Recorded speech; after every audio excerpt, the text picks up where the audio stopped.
So what are you saying? You want to fight women? Canelo's career is filled with a lot of these dubious short camps, late notice. With Yarde, I'm going to give him 5 fights.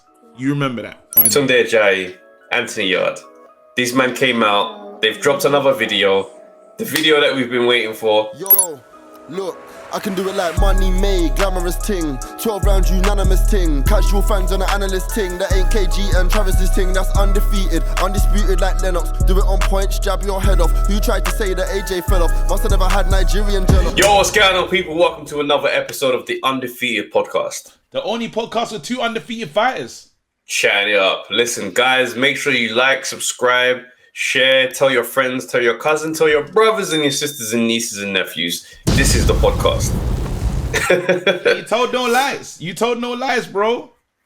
Come on. Listen, you know what? Shouts out to all the new subscribers and followers that we've had over the last week. It has been a crazy influx. Yeah. Travis, it's the maddest. Like, we can't. We had the maddest week in our undefeated. Actually, that's a lie. But it was in terms of going viral. We had a mad week. It was the week really. But in terms of a mad week, I'll never put anything over the week in Vegas. Sorry. Oh yeah, no, big facts, big facts. I'll never put anything over the week in Vegas, but I will say it was the maddest week in terms of new people that got to meet us. When the video just took off, we did like over 250,000 views, you know. That Conor BENN video got to Conor early. Yeah. Coogan Cass, Eddie Hearn. Nigel BENN phoned me the night before last. Shut up. I couldn't believe it, bro. I see the name pop up. I'm like, I stood up. You know you got to stand up. You don't want to be sitting down. Bro. You don't want to be sitting down for that call, innit? I don't want to be sitting down, bro. And my daughter was asleep. I was like, I know I'm about to get loud. I got up. I walked out. And he was just laughing. He's like, oh, mate. He goes, you guys got me. Now you got my son. He goes, it's hilarious. He goes, trust me, man. We're all laughing over here in Australia. I was like, my days. That's it. Now, even, I had a little back and forth message with Conor, actually. And I was like, bro, like, thank you so much. Because he retweeted it early. He retweeted it early and he's like, nah, you lot smashed it. You lot did that. So hopefully, man, it'll be amazing to get him on the pod. Big facts, bro. It'll be amazing to get him on the pod. I see Mr. IFL, Coogan Cassius, bro. He put it on his Instagram page. I said, what? Yeah. Even had a little back and forth with him as well, bro. And he's like, nah, well done. You lot smashed it. So this is it, bro. Like, that's nice. That's nice. That was a what a week. And I know there's more stuff to talk about. So we should really do our intros so then we can kind of talk about stuff. Let's get into it. Yo, bro, what's your tale of the tape, fam? Gee, you know me, still 0-0, never fought, never lost. But if I did, someone gets knocked out and it's not me, fam. Nice and swift, nice and smooth. Big man, what is your tale of the tape, bruv? What can I say, bro? 2-0. Do you know what I mean? God made a few things perfect in this world, and one of those is my boxing record. 50% knockout rate. Half the men that entered the ring with me, they left on their back. That's what they did. That's what they did, fam. All right, cool. Let's get straight into comments because I'm really ready to chop things up. Like, there's so much. Oh, snap! I forgot about comments. Let me get these up. Yeah, let's get into comments. Very important, just for the culture and ourselves, really. Do you know what I mean? Like, shouts out to everyone that was in the Monday Night Smoke, man. That was a dope Monday Night Smoke this week, boy. Here you go. We had Dan Aziz, Denzel Bentley. Go on. It's mad. Sorry, but yeah, you're saying who we had. We had the man them. It was incredible, man. But more so than that, like it's the callers, fam. Like, it's the best. Everyone's the funny thing is, and you know what's mad? Like when it gets into the war and smoke, anyone can get it. But there's a love in the community though. That's what's mad. So man will get moved to, but then man will still embrace man and just show man love anyway. I love that. I love that. So anyway, let's go. Comment here from BP1 says, KG's face anytime Dubois gets mentioned finishes me every time. I don't even know what face I'm making, but fam. Let me read another one since we're on the Dubois thing. Docus22 says, so if Dubois catches KG on site, fam, man like Triple D, he needs to double down still. DD for now, mad. Bro, it's Eddie Metcalf. He goes, I got to subscribe to you guys. You guys are jokes. I loved. He goes, you're like a cross between Top Gear, Counterpunch, and BFV. Keep it up. Oh, wow. I don't know what BFV is, but I appreciate that comment, bro. I appreciate it. It sounds like I don't know what that is as well, but it sounds good, bro. Man said Top Gear. Let's go. Yeah, I'll take that. Bruce Kai says, as always, completely agree with Trav and KG. Ari, Ebony, and Shannon. I thought Ebony did enough, but slightly impressed that Shannon stayed in there and kept it a great fight. Very true. Got on from Chill Out 47 here. He goes, AJ versus Fury. Mental preparation will be crucial in this fight. The psychology warfare Fury brings, and if he succeeds or fails to get in Joshua's head, will decide the outcome. I looked at Fury's toughest test versus Klitschko. He had him beat mentally before the bell, and he kept him second-guessing himself with Fury coasting the rounds to victory. AJ, on the other hand, hasn't needed mind games at top level. All of his opponents, in brackets, Klitschko, Povetkin, Wyatt, Ruiz, Parker, they've been mentally and physically up for it with nothing to lose and everything to gain. Difficult fights. I believe Fury needs that mental edge more than anyone in the heavyweight division. And once he steps up to a high-level fighter who he can't break down mentally and who just doesn't give a crap, then he's getting KO'd. And I believe AJ is that guy. It's just one man's opinion. Wow. Boy. Listen, I've got something for you, bro. Travis, I didn't even know that this was here, fam. I would have told you, like, I would have set this up as a fight or something. Anyway, King of Alania, 1864 says, Trav doesn't want it in America because he knows AJ will quit to another bum like Fury. Oh, this is another one of my trolls. Oh, yeah? He's been getting at me for a long time. Oh, swear down. I don't even know what I said to make him say that I wouldn't want the fight to be in America. For me, the fight doesn't make sense being in America. That's just why I say that. So I'm like, why would they really fight in Texas or in one of these places in America? Because I'm like, one, it's a British thing. So if it's not going to be in the UK, go where the most money is. And if the most money isn't in America, then I don't see the sense in it being out in America because it won't even be Vegas. Yeah, it's dope. That's just why I say that. You're making a great point. listen, Trav, I want to get into let's get into the show, bro. All right, Puneet dropped a hell of a comment in this. Go on, let's put respect on Puneet's name. Yeah, let me give that one still. So he's like, on women's boxing, one way to improve the product is to let the women have 3-minute rounds. I haven't heard one reason why women have 2-minute rounds. Thank you. We should learn from tennis. 5-set matches are more exciting than 3 sets because momentum can switch. The only reason men's tennis is a better product than women's is because of the format, not because of the skill of the players. For casuals, there will always be the stupid time and motion argument. Boxers don't get paid overtime. So if there's a quick KO, that's just what it is.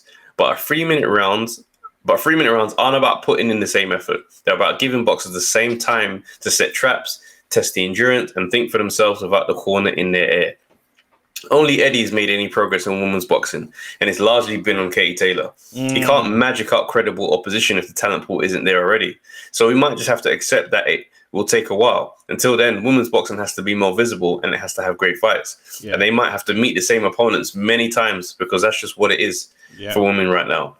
Because I don't see it as patronizing as long as the fighters are getting to test themselves and put on a good show. 100. The Courtney Bridges fight wasn't great quality, but it was great entertainment, and that's enough at this stage. As for MMA, the UFC fans have accepted women's fighters as an equally good product. There are good reasons and questionable ones. The product is the same. Same length, same number of rounds, and the talent pool isn't much shallower than the men's. That's partly because MMA is young and compared to boxing, and really most of the men's division aren't that stacked either. Instead, the UFC invests more in narratives. That's okay for a bit, but it gets tiring when someone is the greatest ever to do it and quote-unquote outstanding. Ronda Rousey was not a good MMA fighter. She was a judoka who could pop an armbar. That was her whole MMA game. One-trick pony, and when she got found out, she left for quote-unquote pro wrestling. But they still talk about her being a great. She got the numbers because fans bought the narrative and they sold her on sex appeal. Male fighters seldom have to do that, especially not in the UFC. Pretty boys like Ryan Garcia are few and far between, and even when they are good looking, they don't rely on that to get numbers. When women fighters aren't having to do sexy photo shoots, we can say that they are truly equal to the men in the sport. When you look at the UFC roster, it's made up with not only solid fighters, but also lookers. Some are clearly uncomfortable with it. You can see, you won't see the Ariane Queen of Violence Lipsky or Michelle the Karate Hottie Waterson doing lingerie shoots, but they are sold on their looks. They might accept it as a necessary evil, but they are martial artists first. It's not like Ramla Ali and Tasha Jonas are hard on the eyes. And if they want to pursue that glamour route, that's their choice. But I get why Courtney has a problem with it. I'm asking whether objectifying women is any way to ensure quality. Selling yourself is a part of boxing, but you have to be comfortable with what you sell. If it's your looks, that shouldn't be because you were coerced into it by your promoter or your manager. I can't see that coercion attracting more women to the sport itself. There are easier ways to profit from your looks than a boxer's life. Being a boxer is a hard lifestyle. Plus, we're not only talking about women boxers, but also female boxing fans. If we think that women's boxing is only to serve the male audience, we've got it wrong from the beginning. Of course, we'll look at beautiful women, but asking two people to hit each other for us because we fancy them is just weird. All power to Ebony and to all boxers making their way in the sport. Sex still sells, but let's not create a monster, or we might as well just focus on the ring girls and let them do their thing without getting physically hurt. I've got way more time for women's boxing, bringing new fans to the sport than pay-per-view YouTubers. And that is why Punit is a legend, bro. And that's why, listen. Well said. Wait, you got to put respect on his name, bro, because when he says it, it's said. It's real. It's very real. Do you know what I mean? And there's so many points in there that I had to think about, you know, and this literally, I say that women's boxing is in a very weird place. It's in a very weird place, but I just say it's on the prefaces of being here and here to stay, you know, and really bringing in a whole new audience. That's the point that I was making. And as he says, it's not just the male eyes, it's talking about the female audience as well. We're actually seeing more females talking about this sport. I've seen like a female podcast chatting about boxing. You know what I mean? That October was on like not too long ago. Like that was nice. We're talking about things that little bits are happening and there's more people chatting. And I think it needs to be normalized. It does need to be normalized. And that's why I went crazy with the Clarissa to give her what she wants. Not give her what she wants, but pay her over the odds just to say that, hey, ladies, there's money over here. And it's like with the AJ and Fury negotiations. Yeah. You know, there's not going to be too much push and pull because it's like, in my opinion, the money you guys are going to make together can only be made together. Yeah. So whilst you're going to say this, you're going to say that. It's like, nah, you men are going to have to give each other what each other wants to make this thing work.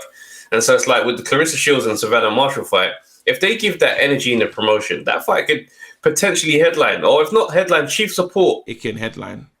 Honestly, I think, I agree with that, but I think chief support to guarantee more eyes as well. Like, for example, imagine that on the undercard of a Fury AJ. Oh my God. That's going to give us the value that we're looking for. We'll get all the value that we needed.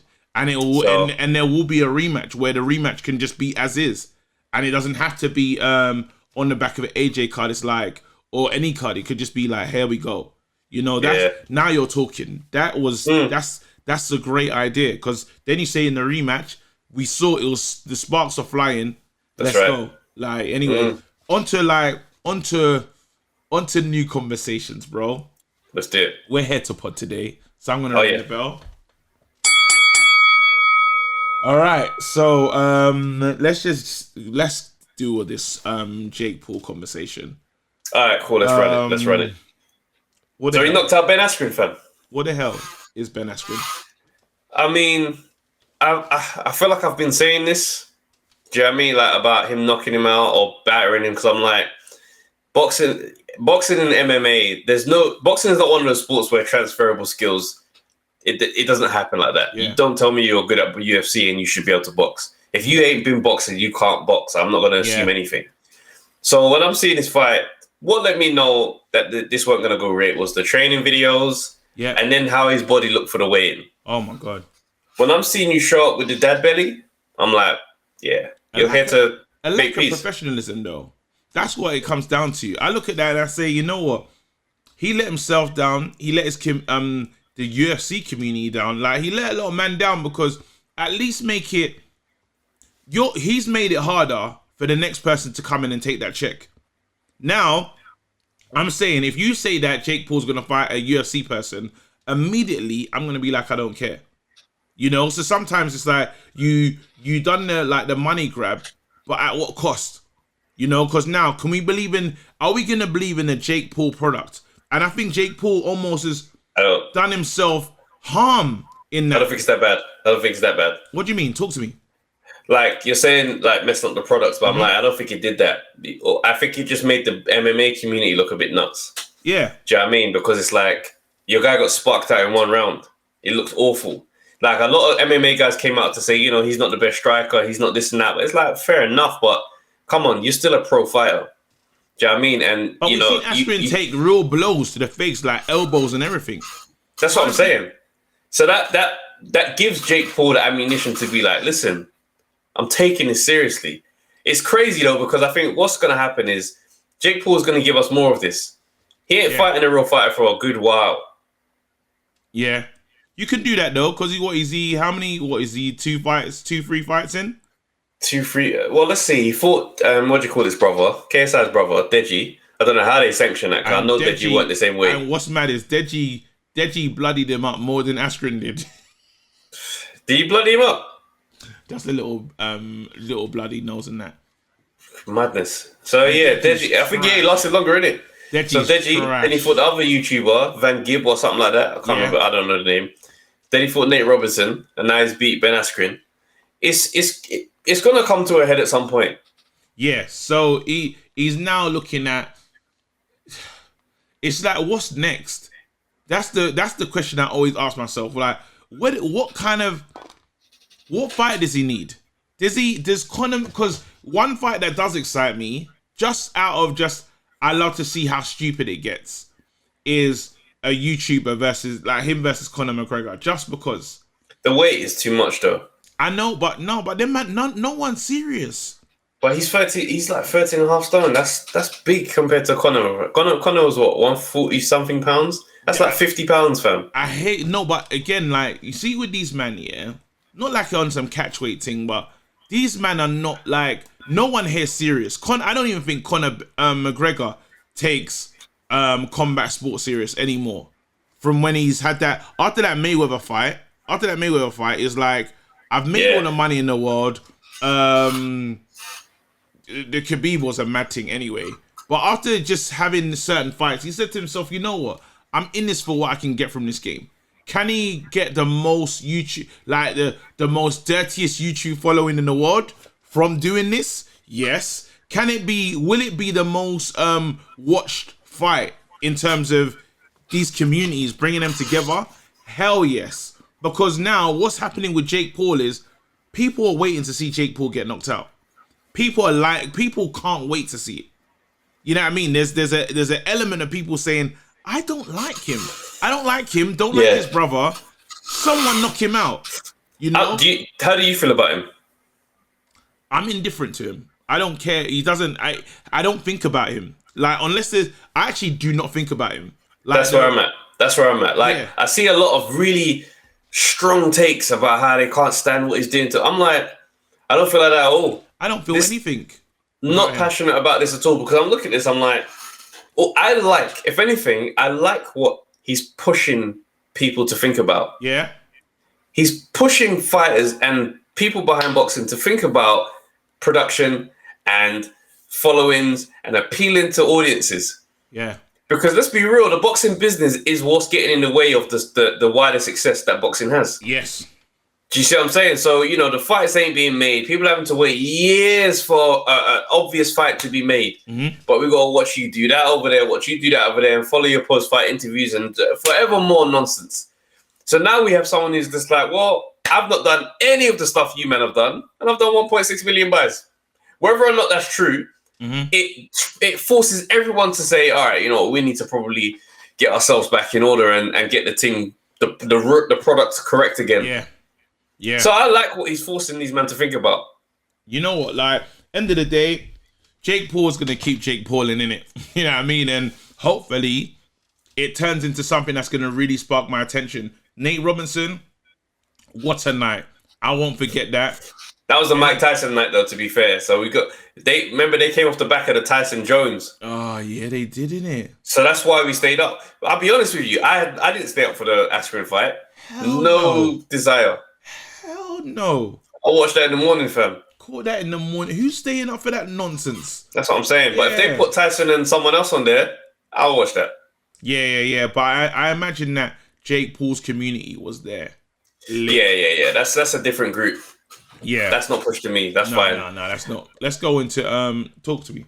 Yeah, so Andrade Williams this weekend. That was a good fight. Very good fight. Andrade showed that he's on the on the Billy Joe Saunders level.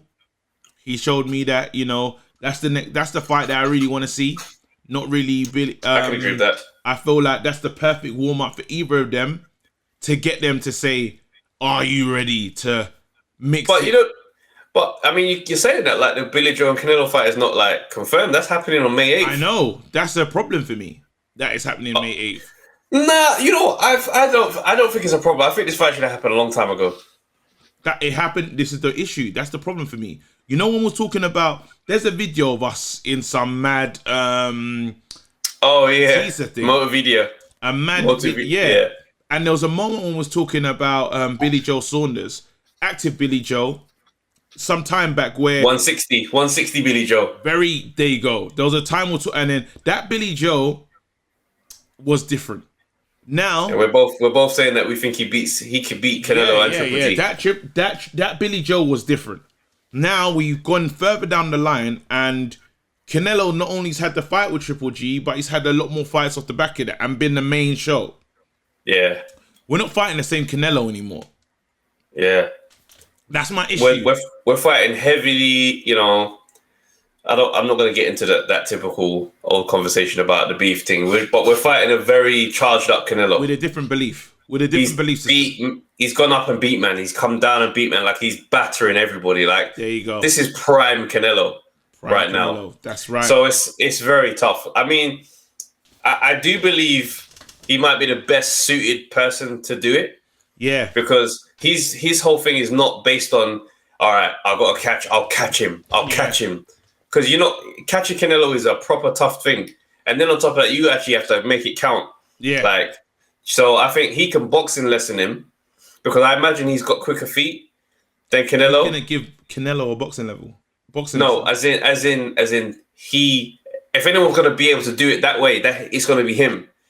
So my thing is quicker feet than Canelo. Canelo ain't really got quick feet like that. Yeah. Canelo is quite methodical with how he comes forward. He comes forward and he's, inches and seconds. Whereas Billy Joe can keep it moving. And if Billy Joe can get back to that prime form where, he looked as good as he did that night when he fought Lemieux, then I say, it could be a very interesting fight. Look how long you have to go back to talk about that. That's too long ago. And even, let me 1 second. I'm trying to, that's it. So I remember Callum Smith, was someone I would have said, technically sound.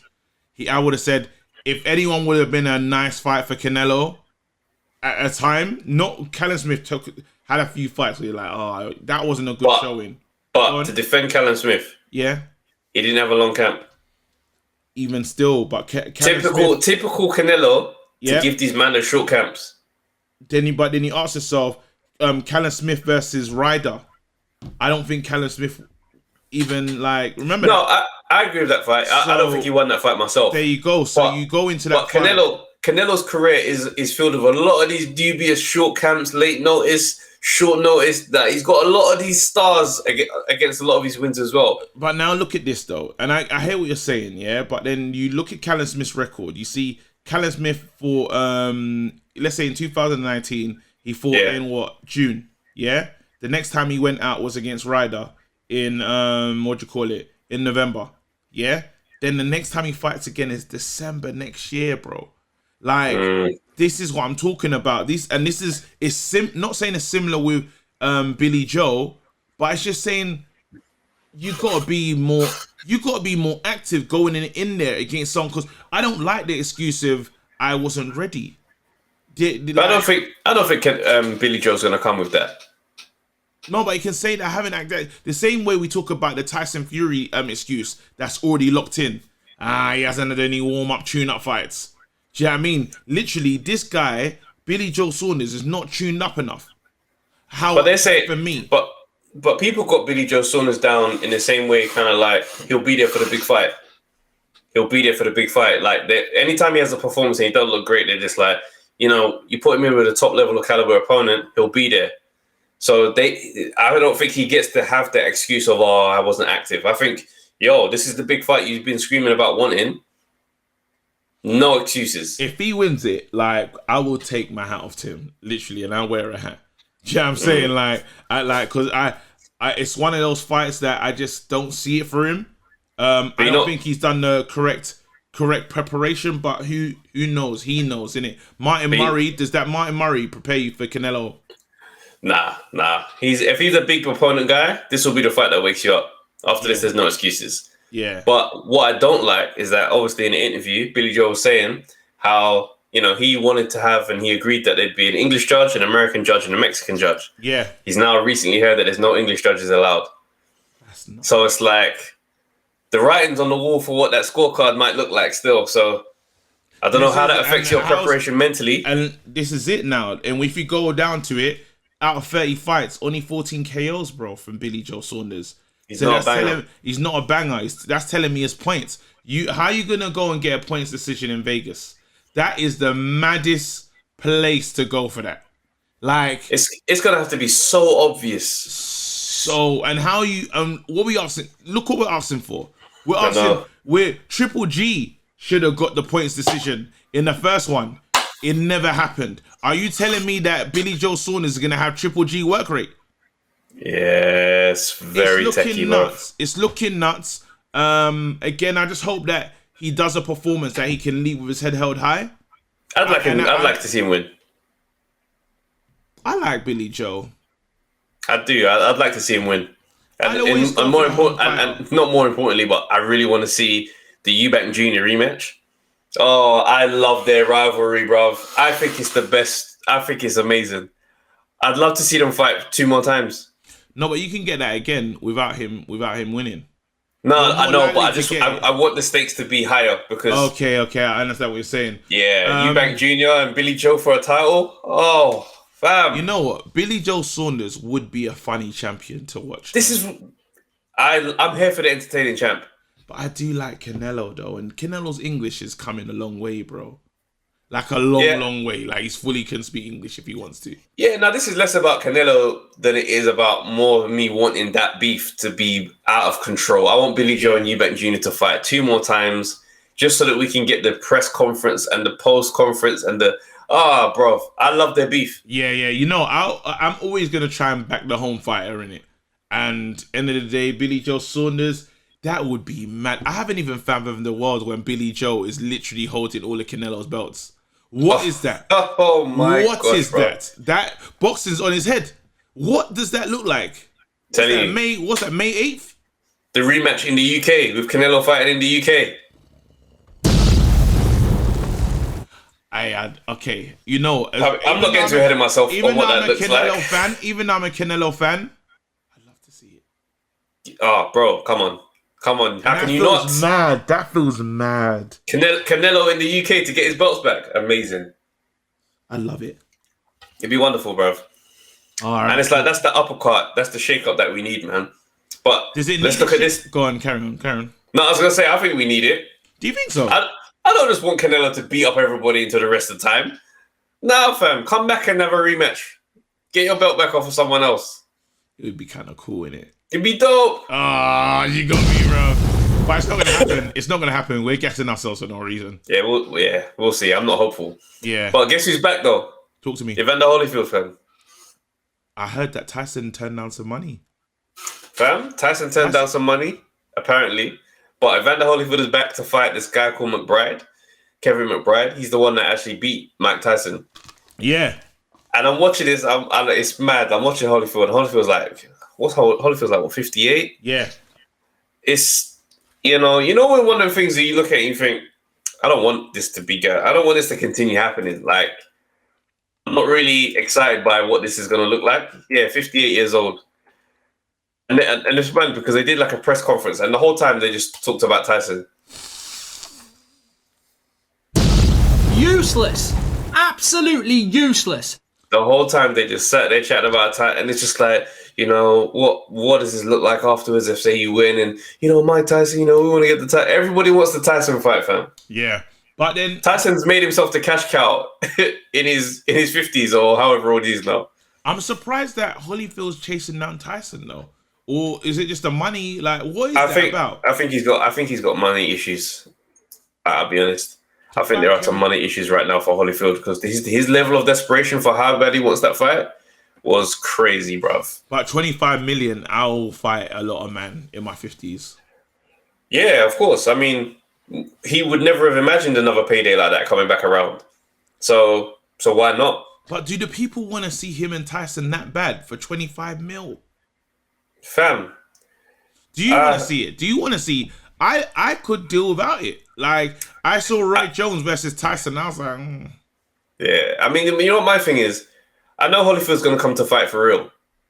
And I think that's the part that these guys, I don't think Tyson's keen on that. Yeah. Because I think Holyfield is still very much going to have similar ingredients to what he had when he was, where he was just brutally tough. Yeah. Do you know what I mean? For his age. And I don't think Tyson's really, because we saw what Tyson and Roy Jones, that man had a nice little handshake agreement. I ain't gonna hurt you. Yeah. Don't hurt me. That's what it is. Whereas I think once you start mixing with guys like Holyfield and Lewis, I don't think the men are shaking them hands on those little agreements there. Yeah. I think they both come into those fights with basically, as long as I don't get hurt. If I get hurt, it's on. You think Lewis is taking a shot and looking at man like, bro, you said we weren't serious, and then they're raising gloves and it's like, yeah, all right, cool. Let's back to the nah, bro. He's clocking, man, and I don't think Tyson really wants to be. We'll know what happens with Holyfield with the McBride fight. If he goes in there and he's moving mad, then it might spark my interest because all I need to see is a few punches thrown. I'm like, oh, shit, I'm here now, innit? Do you know what I mean? And like, I know what I'm like. I'm terrible, bro. So if I see that he turns up with smoke for McBride, I say, you know what? If you don't want to run it, do you know what I mean? Like, you know, my thing is this year. I'm happy for them to come and just do light sparring, like how Tyson and Jones did. Yeah. You know why? Because their legacies they're cemented. Yeah. Do you see what I'm saying? I'm happy to see the old lion come out and get paid. Yeah. Because he's obviously not trying to come out for a new title shot and call out AJ and them, man. This is clearly what it is on the tin. Oh, bro, I wouldn't want to see that at all, bro. That'd be awful. That's horrible. That'd be awful. Yeah. That's look like. End of the day, Evander, get your money, fam. As Eubank says, you have to question why a man comes back to the world, fam. And you know what I mean? Like, get the you're peas. Back at the well, get the peas, man. And I hope you get enough to never come back to the well ever again, fam. But right. So let's get to the meat and bones. Tunde Ajayi, Anthony Yarde. These men came out. They've dropped another video. The video that we've been waiting for. Do you know, respect to the interviewer, first things first. Oh, yeah, Antoine, let me round of applause for him. 100. Antoine, he did good. Quality interview, bro. Quality interview. I saw somebody comment on the thing saying, this was a quality interview, and he commented back with mad vim, man. Came back and said, well, I am a professional interviewer, so, no disrespect to any of these other YouTubers, but, it should be a level above. I looked at the comment, I thought to myself, bloody hell, bro. That's a crazy response, bro. But nah, he did his thing with that interview, bro. He did his thing, and, what I liked was the fact that the hard question, there was a few in there, or there was questions that needed to be asked, and he did ask them. I didn't go away from that interview. It wasn't a safe interview where man's just like on the payroll, afraid to ask the proper questions. It was a nice watch. So ratings and respect for that, but let's get into it because me and you, I harken back. Yeah, I harken back into the Kovalev fight. Yeah. And I mentioned, mistakes being made or mistakes that I could see. And the comeback it wasn't really a comeback. It was more or less so like, nah, like, you don't know what you're talking. Like, I heard, what I felt was, shut up. You don't know what you're talking about. Everything's fine over here. It was just a quick mistake. Like, we almost gassed out, but we could have. Oh, when when we spoke to Tunde the first time. Yeah. We could have had him. We could have had him like whatever, like like where I've taken Ant to the mountaintop. Yeah, I've taken Ant to the. We've made peas. We've done this. There's a lot of that. Got a lot of that talk.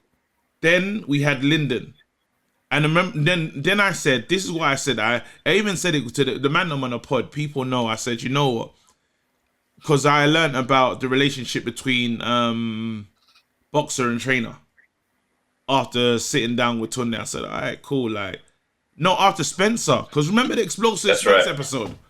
Because I was a bit confused with the energy that Spencer came with. I was like, I don't understand. And he now introduced boxer... Another dynamic. Boxer thingy dynamic, and I'm just a fan. I don't care. Like, I'll watch it and be like, I will talk from a total fan perspective, not taking in... There's levels to the human dynamics of it all, and then the politics that these men would deal with. There you go. Yeah. So now I heard that. So I said, you know what? With Yarde, I'm going to give him 5 fights. You remember that. I said 5 fights. After those 5 fights, I'll know where I stand with Yarde. Yeah? We didn't get to 5 fights. We got to, there was another fight that he supposed to had somewhere in Portugal or something. And then there was the... Then there was the Arthur fight. Then we have the loss to Lyndon. I said I wasn't going to get involved and talk about... Just before the Lyndon fight, there was the Dex Spellman fight. And that was like a decent measuring stick because, you know, people saying, I come back to British level. So he's come back, beat up Dex Spellman. Yeah. Now men are like, okay, he's clearly... Yeah, I mean, these were names people were throwing out there before. Got through him. Yeah, you know what I mean, it wasn't no long thing. Lyndon Arthur next now. Now it's Lyndon Arthur. Now in the Lyndon Arthur fight, I said, look, guys, he was fighting at one level. He's gone down. Yeah, he's fighting at world level. He's gone down to British level. This is easy work. Yeah, this should be a show. I should see something and say, wow, what did I just see? It's unfair. He shouldn't even be competing with these men. I didn't see that.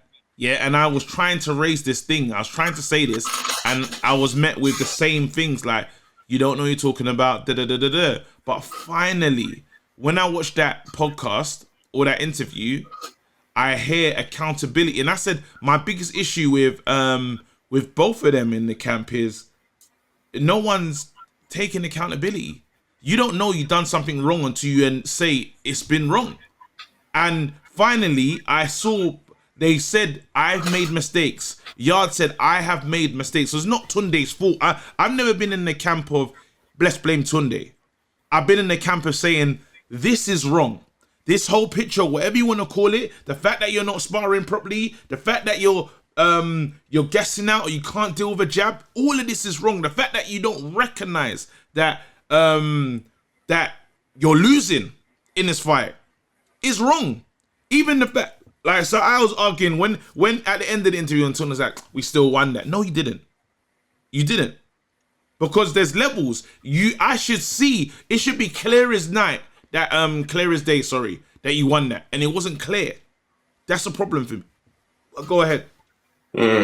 Yeah, like you say, because I think whenever we've spoken to Tunde, one thing that's been pretty much consistent was the inability to concede that something isn't right, or whether something was wrong, acknowledging something was wrong, or acknowledging something simply just wasn't good enough. Yes. We've not ever really had that from Tunde. Tunde will tell you straight, but what next level? We've been to the top. We've done this. He got the most money, Adidas deal. Do you know what I mean? Those responses, very polarizing character when he gets into that mood. Do you know what I mean? And I think this was the first time Tunde has allowed us to see him saying, we didn't get everything right. We lack experience. It's fantastic. We're trying to address that. This is Anthony Yarde's business. I'm in the business of Anthony Yarde. Oh. That was key for me. Yeah. Because up until this point, it's been very clear that this is the Tunde and Yarde show. Do you know what I mean? And it's like, it's a good act in terms of, you know, Yarde is the more reserved personality. Yeah. Tunde is the loud one. And it's a double act of things. Yeah. Remember the weigh-ins? Yarde was standing there, Tunde over the shoulder. Yeah. Do you know what I mean? It's like he's letting you know. It's like you're not just fighting Yarde in there, you're fighting me too. Yeah. Like these theatrics created the image that allowed them to get the attention. But now it sounds like Yarde and everybody, like people around, be like, I want to get back to the boxing. I don't really want to be doing all of that stuff. And not just which makes me harken back to the last episode when we speculated on the picture going up and then the picture coming down. Yes. Could that says we're not doing that no more. Yeah. Do you know what I mean? Because now when he sits there and he says, you know, whenever I speak, I'll say what Yarde says, like how I used to, like I was in the beginning. That says to me, okay, so there has been a fundamental change 100%. within this dynamic. And I think humility is what Tunde has showed on this thing. So now we're going to see what that looks like. And humility is a strength. There's some people look at humility in a bad way. Do you know what I mean? Like, there's something to gain from saying, I don't know it yet. You know what I mean? That's right. There's something to gain to say, because that means you're willing to learn. You're open to learning. You asked them the question. You asked them the key question. Would you step aside or bring someone else in for the benefit of the fighter? And when you asked that question that time, it wasn't the right time. He was never ready to hear it. You saw the response. It was such a harsh, not a harsh response, but the response was like, what else to show him? There you go. Yeah, I said to him, I said, if you got to a point where you felt like you weren't the right trainer to take him to the next level, would you step aside? And it's like, why would I have to step aside? Why does the trainer need to go when you could bring someone else in? And it was that. It was very much like coming back. It wasn't a bring someone else in talk. It was, we don't need to do that. We done this, and this. Now we finally got bring someone else in, but this person's gonna have a voice. And I really wanted to see. It's a shame that the fight's been called off. Yeah, we're messing around on Monday Night Smoke, but I wanted to see what that dynamic looks like. I don't know anything about Cook, so I wanted to see. Yeah, that's the thing. Same here. I don't know anything about James Cook, but people speak highly of him. Yeah, but I wanted to see what that looks like in terms of the dynamic between the two of them, because it's all fair. It's all fair saying, "Hey, this person's here." It's a different thing when it's the corner and the round hasn't gone the way we expected, and then we hear two voices. When we hear voices that we're not used to hearing. That's right. Or who's going to sit back? Who's going to be... Because I know Tunde's still the main voice, but there's still a new voice. Yeah. What does that look like? And it's an interesting one because you can see that the way Yarde likes to operate is a very personal relationships are kind of the leader of how things move with him. And I respect that to a degree. Do you know what I mean? I respect that in terms of a man and his principles way. But in terms of, say, business, I don't have the same respect for it. Do you know what I mean? I even myself, when it comes to business, I'm not personal at all. Yeah. Now, the reason why I'm mentioning this is more to do with the fact that when he mentioned, he's from same area that he grew up in. Yeah. Do you know what I mean? So that says to me, this person is, someone that you already know and that kind of stuff. The thing is, I like that and I respect when people are honest and truthful to be that way. But I probably hold a bit more respect for someone who's willing to just fly out and be around someone who they just know is the best. I don't need to know you. Do you know what I mean? I don't need to be a friend of you. I'm here to do a job. And this is what this thing is. Do you know what I mean? So it's like, it's just, people are going to do what matches up with their personality types. 100%. Do you know what I mean? Because obviously we can only compare right now with Boatsy flying out to be with Virgil Hunter. Yeah, and we don't even know what that's going to look like. We don't know what that's going to yield. We don't know if that's actually going to be something, but it's crazy because, and again, I always have to give it back to respect to Craig Richards because he's shaking up the scene. Craig doing what he's doing. If let's say Craig captures those titles, yeah? Now we're going to get more like the fights that we've been waiting for, we're going to get them. We're gonna get some great. But you know what I think though. Talk to me. I do agree, shaking up the scene, but it is still what Yarde did with Kovalev. It is. The killer is. It's probably even more dangerous. It's more dangerous. No, I think it's more dangerous. What Yarde did with Kovalev was like, Yarde was already not that saying he's pay-per-view, but there was something about Yarde that just said he's different. You know what I mean? Just because of just how it was packaged to us. The packaging was incredible, fam. Craig ain't got that kind of packaging, so It's not like so for him to he has to throw himself into a madness to shake up. The funny thing is, it's only if he's successful then we can say he's shaking up the division. Well done him, because right now this division's gonna get on and popping. There's some guys. There's these British guys that all kind of know each other. They've all been in the same places. Definitely had more than 3 conversations, and they could all fight. We even add Dan Aziz to the mix. Dan Aziz on the phone. He's saying, "I want to get into there as well." Let's not forget Dan Aziz right now. So you say right now in Britain alone, we got some bad boys. Do you know what I mean? That know each other. The grit is there. The everything is there for us to say we could have a new golden, like. I'll call it a spring, you know, of just enjoyment. Like there's fresh faces, and we can grow with these fighters, and they can all fight each other. That is, for me, that's mad exciting. That's why I need Craig to go and do it, because can you imagine what that does to the ends? Oh, bro. Can you imagine? If he bags it, fam, that excitement is going to be sky high. And he comes home with a title. Do you know what happens? Everybody, like before, we all had this long journey of it's going to take 4 or 5 years, not 4 or 5 years. It's going to take 2 years to take me. All that goes out the window. Forget 2 years. We're on the clock right now.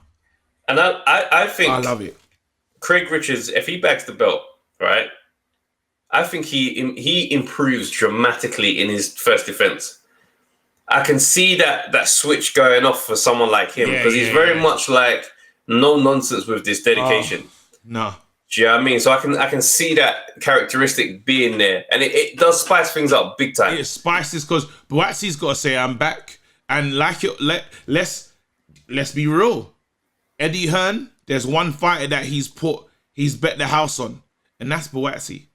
He likes Buatsi. Buatsi's easier to work. I don't know what it is, but he chose Buatsi. If we're honest about it, he hasn't put Buatsi in a mad fight. He wouldn't put Buatsi in this fight, even though. Buatsi had a rough fight the last one, which with the eye got mashed up. Yes, and I think that's what provoked the desire to change. Like I saw the interview. I think Spencer even patting the connect with him and Virgil Hunter.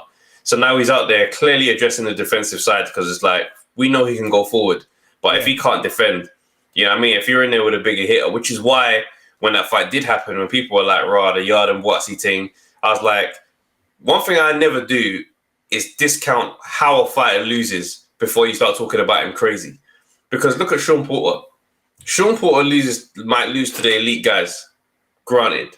But when you get in there with Sean Porter, you have 12 rounds of work to do. Fights. Exactly. So that means you can outbox him and get through, and then we say, okay, cool, you're skillful. But you didn't beat him up.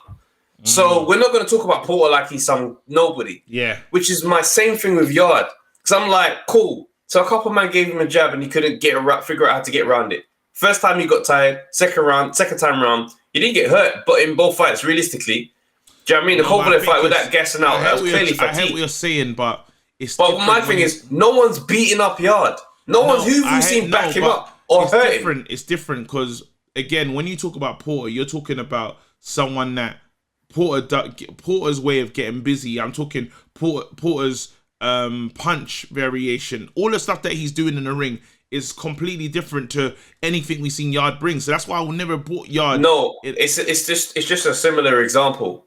Because the fact is, cool, he can be outboxed. I get the beat up thing, but the problem with what Yarde couldn't deal with, I thought was rudimental. But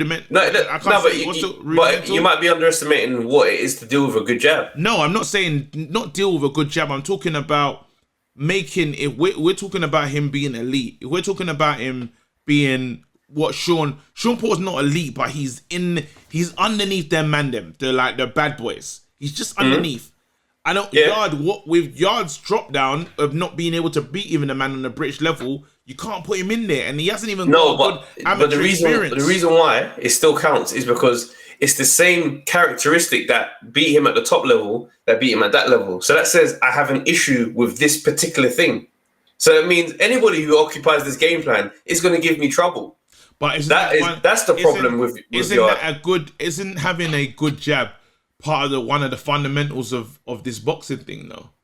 No, because the fact is everyone's characteristics and makeup as a fighter is going to be different. I understand. Some fighters are just going to be outboxed. Some fighters are going to be beat if you can intimidate. Some fighters are going to be beat because you take it to them, you duck down, you go to war with them. They'll fade. Like, that's just how boxing goes. There is a key to unlock a way to win against any fighter. But then you can say that my thing we've seen the same key beat him twice. But then we ain't seen other ways. And another key is the key of him beating himself with not having stamina. Because when I talk about Porter, I know that he's gonna throw over many. I know that he's gonna throw all night. But I'm not comparing Yarde to Porter. Yeah, I'm comparing the whole thing of you losing a certain way. Doesn't mean you're just now a loser to anybody at that level. No, he's still I've never said that Yarde is not dangerous. He's dangerous. Like, he can still, again, when you talk about the Lyndon rematch, as you said on Monday Night Smoke, I think he blows him away. Yeah. I think if he fights Arthur again, I think he blows him away. I think he goes knuckle down and goes for a madness, and he gets him out of here inside 4. Because because fair enough, they're saying, Arthur's going to have 2 hands. Cool. But is Arthur really going to want to have a full-on fight with Yarde? Mm-hmm. I don't think so. Yeah. I think he hits Yarde. Yarde decides, you know what? That hurt. I'm going to hit you back. Straight away, he gets back on the jab. Yeah. Listen, and he's out of there. So, but I'm campaigning for this. Go on, carry on. Just want to say my thing on the Yarde Tunde relationship. It's one of them things where it's like, we've expressed bare opinions on this whole thing so far from speculation of the journey of all of this. The fact that they've decided to stay together, you know, a lot of people are saying, especially on the Monday Night Smoke, saying he's throwing his career away. I don't necessarily think so. I think there's personality types that reflect in the decisions that are made. Do you know what I mean? Like, when I'm saying about the guy who just goes into a random place with someone he don't know just because he's searching results, you see how that plays out. Look at someone like Lennox. Yeah. Do you know what I mean? Just sit down with Manuel Stewart or whoever was the right fit. And then you have people that kind of like, he mentioned the Canelo thing. When Canelo lost to Floyd, people were saying he should change his trainer.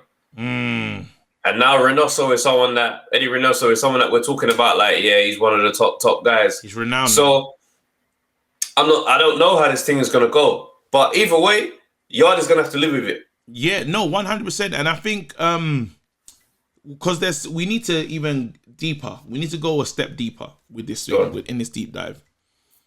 There's no surprise how they set up the talking of this.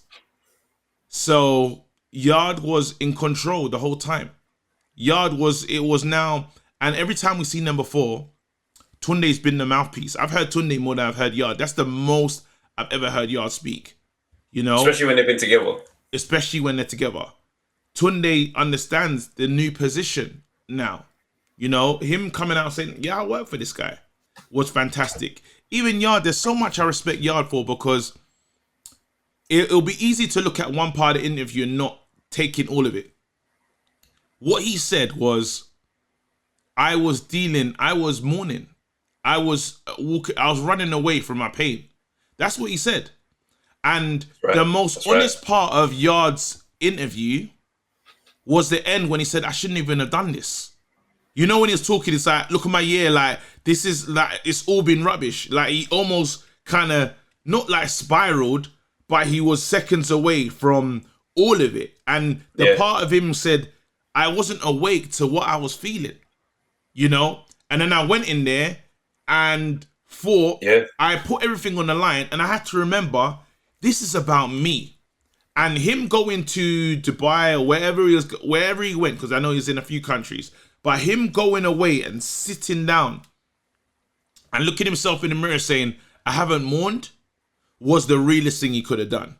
Now, when we talk about the comeback of Yarde, is I always respect a man that can look within, go to the depths of himself and say, I'm not good enough. And we give life. We talk the real talk on this thing. We've all had to do it. Trav, that's right. You've looked in the mirror and said, I only talk for myself, but I've looked in the mirror and said, you're bluffing. You know what I mean? Like, yes, this person and that person, loads of people can come up to me and say, okay, man, you're sick. Like, your work rate, rare. I know what I'm going. I know how hard I'm going. I know what percentage I'm giving. And I had to look in the mirror, and you had to do it repetitively. It's only February that I looked in the mirror again and said, this ain't good enough. You wanna secure the family. You wanna I read this book about who's the two most important people in your life. Yeah, my wife and my daughter. Yeah, they said 3, so I have to put myself in there. Are you giving your all for them?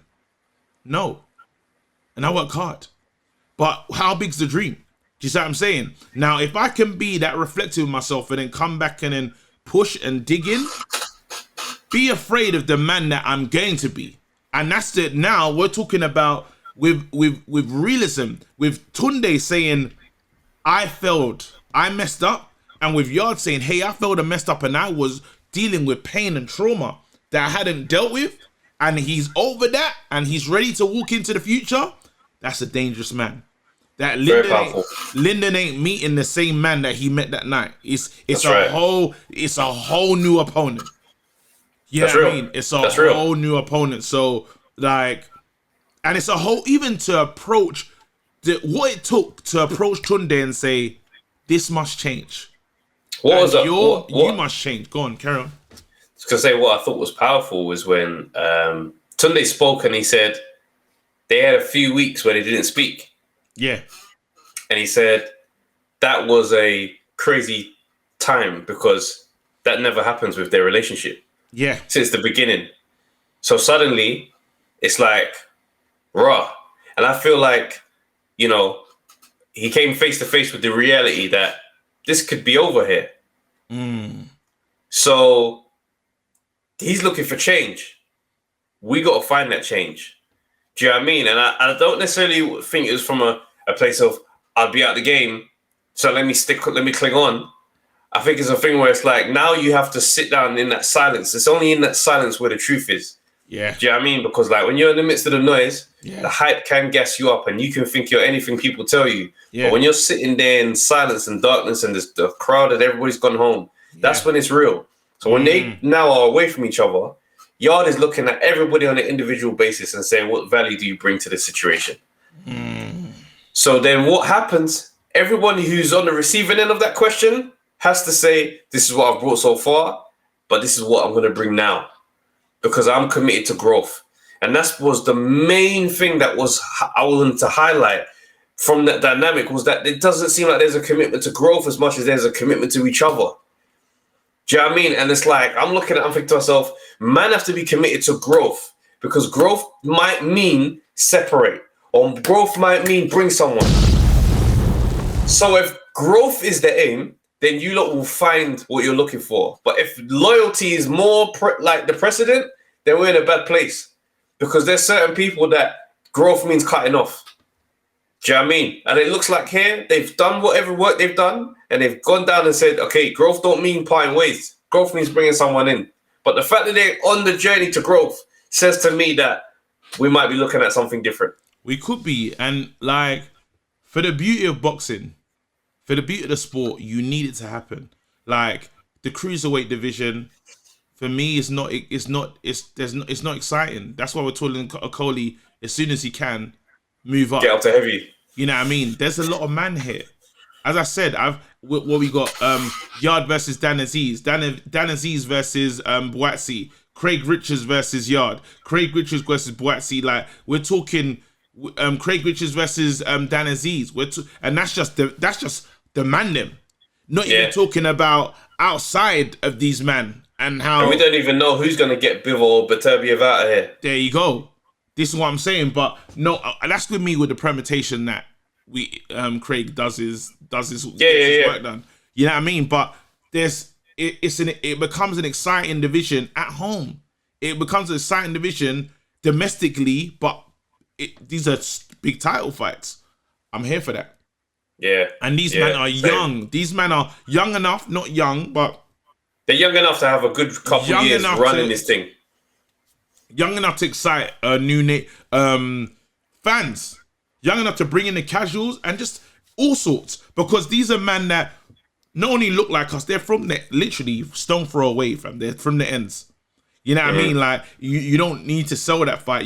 You'll see yourself. You'd watch them lot and see. You'll be able to see an element of you in each of them and just decide that's the person I'm going with. You know, like, and their characters are so different. We need it. The game needs it. I honestly hope that this training, because they've all gone into their training place. They've all kind of almost gone into their caves to get serious. I love it. And I just hope the fighters that come out are ready to bang, because boxing needs it. Boxing needs this new era. It does. And it could spark something, because my thing is, it's all about how do you spark the casuals? How do you spark the casuals? How do we get in this new generation? Because sadly, Jake Paul ain't enough. You know? It's not enough. We need these men to be there on it. And even like, as much as, when would you ever have heard Sean Porter talking about Conor Ben? He doesn't really need to, but he did. Yeah. He did, because something happened, something in terms of the energy that was put out. What's the name had to answer in some way, but we kind of rubbished him and said, I like him, but he ain't but he's not there yet. I like that still. But I'm now, you're aware of me. Big difference. There we go. Nah, that's real. Yeah, man. So we'll see how this thing plays out. Do you know what I mean? I don't know when the fight date is going to be rescheduled again. But I imagine it'll be in the next month or so. It's so we'll see you back in the ring. Lyndon was supposed to be there. Lyndon was supposed to be ringside. Yeah, I don't know what's going on with Lyndon, man. Lyndon don't seem too loud on the rematch talk. Lyndon don't seem loud. He don't seem loud. But I hope that maybe I'm just not on the channels that Lyndon's speaking on. Yeah, we'll see what it looks like. But it's not loud enough. Nah, it's a silent. It's a silent. It's a quiet champion. Is all I'm saying. That's right. It's not very much so. It's a very quiet champion. You want to see him throw his weight. All I want to see is, I'll get behind a fighter that's gonna throw his weight around a little bit. You know, 100%, 100%. And I think the humble approach is okay, but there needs to be a level of dominance. Yes. So if you could be humble and dominant at the same time, good on you. Not everybody can do that. Yeah. I mean, I know my makeup ain't set that way. I'm either throwing my weight around or I'm not. Do you know what I mean? And I think that's what some of these guys need to make a decision. Like, you know, we're talking to Dan. Dan's got ingredients that can go further than he's allowing himself, in my opinion. Yeah. Do you know what I mean? Yeah. I'm like, bro, when you let that fire ring out. That's how we came across Dan Aziz, bro. That's how we found him. I wouldn't know. Let me be real. I wouldn't know Dan Aziz unless he had that moment with Andre Sterling. Yeah. I wouldn't know him, you know, and that's not even it's not even out of being disrespectful, but he forced me to understand who he was. You know what I mean? He forced me to say he announced himself with that energy. And then he did his work. And I said, oh, I can get behind this. You know what I mean? I can, all right, I'm going to pay attention to this, you know? And that's all it is. It's not like being someone else, but certain times you have to just force yourself into a conversation. That's real talk, man. Or you'll get left behind. 100. So on the just a couple quick points before we wrap up. Yeah. Eddie Hearn has ruled out the possibility. He's not ruled out the possibility that AJ could have to fight Tyson Fury without Rob McCracken in his corner. What? Hearn said 24th of July is the rough date, but it could be nearly August, which might clash with the Tokyo Olympics, where Rob McCracken will coach Team GB in the Olympics. Personally, I think this is absolute nonsense. If McCracken is choosing to be at the Olympics over AJ, insane. He's the team coach, bro. Doesn't matter, bruv. Someone else can stand in the corner and talk strategy, bruv. This guy is in the biggest fight of your era. No way you're going to be out here on some, I've got to go to Tokyo, mate. Hold on. Tony Sims can cover me. Hold on 1 second. The Olympics happens once every 4 years. This fight, when's the last time there was a fight of this magnitude? We're going back to Tyson Lewis, bruv. No, but let's say now, let's play this out. Because I get it. We're here now in a light speculation bag. It's light. Yeah. You go to the Olympics. Yeah. Yeah. With a prospect. it's in that time, that prospect is gonna go to the next level. Do you have the new guy that you can? Because AJ hasn't got a lot left after this. He might say, you know, I've done it. If you do that on the biggest fight of your fighter's career at the pay-per-view top level, the biggest level in boxing, if you do that to go and put your seeds in early for the new prospect, that's insane. But McCracken, this is what I'm saying, because he's always been there and he's made a lot of money. Do you know what I mean? With I don't know what if he has his I just don't know, because let's say now, like for instance, and I'm not trying to get to NFL and something, but you got like Bill Belichick, for instance. Yeah, he had Tom Brady. Yeah, and it was when they split paths. They said, who's greater? They were trying to ask themselves, who's the man right now? Now, Tom Brady went and won another one without Bill Belichick. It's mad. But now you look at AJ and you look at AJ McCracken and you just think, AJ, you're great. You know what I mean? I don't really hear people screaming McCracken's name as the trainer, the trainer of the year, the guy. So now I know this sounds crazy. I know this sounds crazy, but I'm saying now, if you go to the Olympics and bring through another one, would they not now start to give me the acclaim that I might be wanting? No? Fam? Who talks about McCracken? The biggest fight of AJ's career. I'm with you. Tyson Fury. These are the two huge names of this era. Whoever wins retires as the top of the hill. Yeah. This is not the time to be telling me about your future banking seeds with the new fighters, bruv. And if I get a whiff of that type of energy, if I'm AJ, get him out of here early in the camp. Let's get someone else in here. Because whoever's going to be here from the beginning needs to be here on the end. It's real. It's straight real. Like that, bro. It's real. It's so mad. It's so mad. You not like you think of ego, but again, McCracken's name is not one of the names. I hear more about Shayna. McCracken's got respect, though. He's got respect, but you don't really hear his name ringing. McCracken is not supposed to be hearing these whispers and getting gassed up on these convos. Straight facts, bruv. You're in there with your fighter is the biggest name in heavyweight boxing. If you are getting rattled by whispers of ego like that, bro, it's a sad day.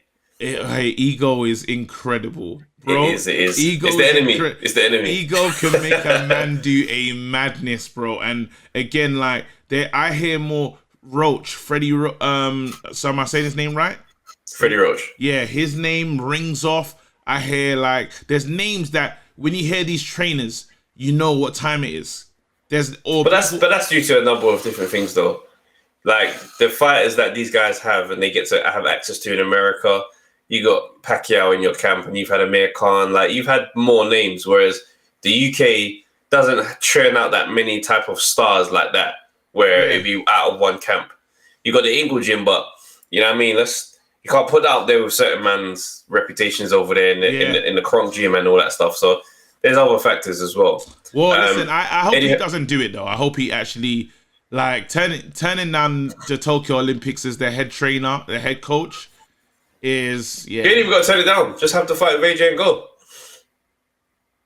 Let someone else deal with the thing in your absence. But preparation though, bruv. If you're surrounded by people who cannot run a camp without you, then I don't know, man. But you're leaving your top prize. You're stupid. Eddie was asked who's going to make the ring walk first, AJ versus Fury, and then Eddie goes, maybe they'll walk at the same time. It would be unique from different sides of the arena. That would solve the problem. How would they have the music though? That's chatting shit. That's nonsense. You know it's not going to happen. AJ walks in last, bruv. No debating about this. He's A side. Eddie Hearn is the one that's put this fight together. That's that. Do you know, I respect Eddie Hearn for not answering that question because that was clearly it stops negotiations.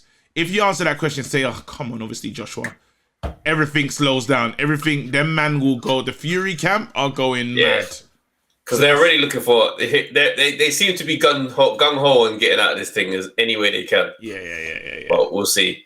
Another thing I wanted to say: Dave Allen's coming out of retirement. Of course he is. We knew the building site weren't going to keep him, fam. Useless. Absolutely useless. He's back. He's back. He said he wants a couple 6-rounders, maybe some 8-rounders, and hopefully get a British title. I hope Dave Allen is okay. That's all I'm going to say. I hope he's all right. Thank you. I hope it's not a money thing. I hope maybe he's just got a bit of fire in his belly, and I hope he trains and he takes it seriously. That's all I really have to say on that, because I don't know what the status of Dave Allen's mental health is right now. Didn't Dave Allen fight Price and it got a bit touchy in there? Yeah, that's exactly what happened. Okay. So yeah, just quick fire stuff. I saw the maddest thing, yeah. So Dubois, Adidas campaign. So all the guys on Adidas did a post. So Dubois posted a picture of his eyes, and the quote is clearly something that Dave said in it, because Yarde's one was on some championship talk. Like I'll get it up now. Anthony Yarde's. Where we go? Here we go. So yeah, Anthony Yarde posted one up today. It said, "Where some see failure, I see motivation behind every champion." Boom. That sounds like a personal thing. You know what I mean? So it's like, cool.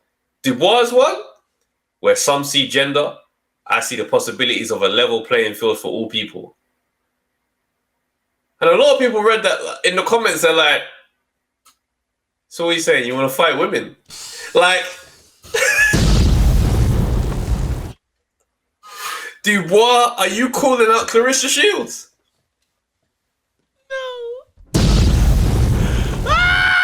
Useless. Absolutely useless. I couldn't believe what I was reading. I was like, how do you mean this? Do you know what it is? Do you know what it is? Do you know what it is? You gotta take control of this media team. I keep telling you, these mistakes are not gonna happen if you say, guys, stop doing this. Run this by me. Say, listen, or if it's not even to be run by you, run it up the tree to somebody. Because someone says, how is this going to be looked at? Or what I would do, I'll get to a stage and say, do you reckon them boys are undefeated? They're going to laugh at this. That's why, I think I'll do that test. I'll say, do you reckon them undefeated boys are going to find a way to spin this into some bullcrap like they're doing right now? Yeah.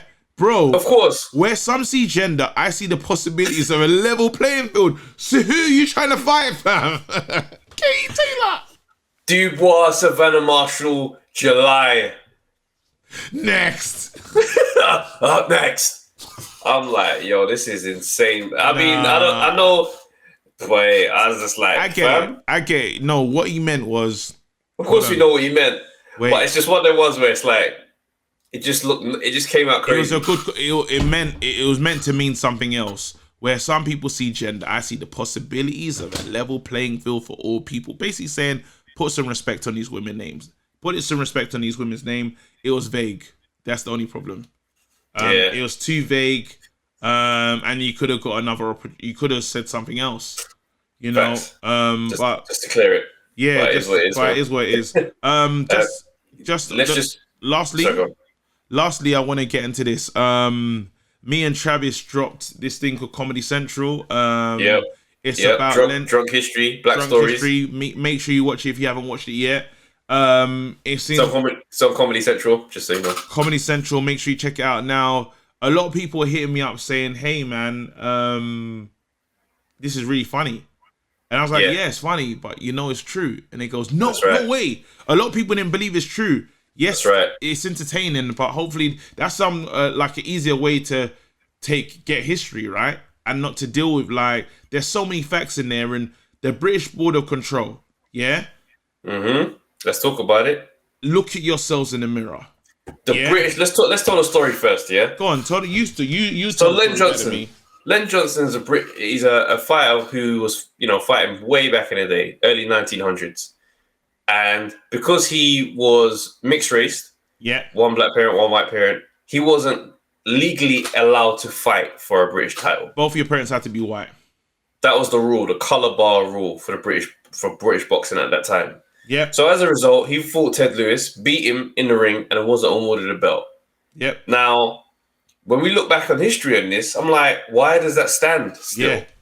Yeah. Do you know what I mean? I look at this and I'm like, okay, so this is what we're doing with this podcast. Yeah. We're challenging the British Boxing Board of Control to change and overturn that decision and award Len Johnson his belt, his rightful belt as a British champion. Because, you know, the fact is, I don't consider the British Boxing Board of Control to be someone who, a racist organization. Not at all. So why would a racist rule hold its foot in your history? Yeah. We're in a different time. So that should reflect. Do you know what I mean? 100%. So I say overturn it and award Len Johnson and his family the belt that he should have got in his time. And that's our call to action. So all these boxing blogs, everybody else who feels that way, share this post. Share this. Thank you very much. At them, get in their mentions. Don't let them ignore it. We're gonna stay there. We're gonna email these guys. We're gonna stay on their necks. This is a wonderful change to make, and I think the British Boxing Board of Control is up for the challenge. They need to do it, man. We've heard all these things about Black Lives Matter and all these so-called major people saying, "Yeah, we agree with you." Well, fix it. Like, if that's in history, that's wrong. Overturn it. Overturn that shit. Do you know what I mean? That's like, it's not asking for too much. It's just a that's standard. If you give him the belt he won, it's not like we're asking him to give him something he didn't win. He was in the ring and he won that night. Give it to the family. Give it to his, like, again, even the Commonwealth belt, because he went to Australia and they said even that belt, that's not yours.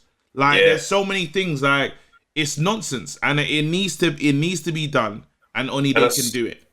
I saw a post. Somebody replied saying, "That's my granddad's uncle." There you go. Like, so the family line is there. Like, it was like my granddad's uncle. It's like they're lobbying for a statue to be put up in his honor as well in Manchester. Give him all of it. Give him everything that he deserves, bro. I think this would be a nice touch for the British Boxing Board of Control to show that they don't stand with that history. Yeah, and we made a mistake. There we go. We made a mistake. Like, and it's so mad because even on BoxRec it says that he won, but it's so weird. The belt ain't, exactly. Yeah. Anyway, people, thank you for rocking with us. For real. We have been here for hours. But it's been a long evening. We do this. We do this for the sake of the fans, man. Let me ring that bell. Good night. Yo, people, thanks for watching the Undefeated podcast. Make sure you like, subscribe, share, leave a comment, and all that good stuff, man. This is the place to be. I liked it still. Yeah, same. I liked it. Very nice, very clean.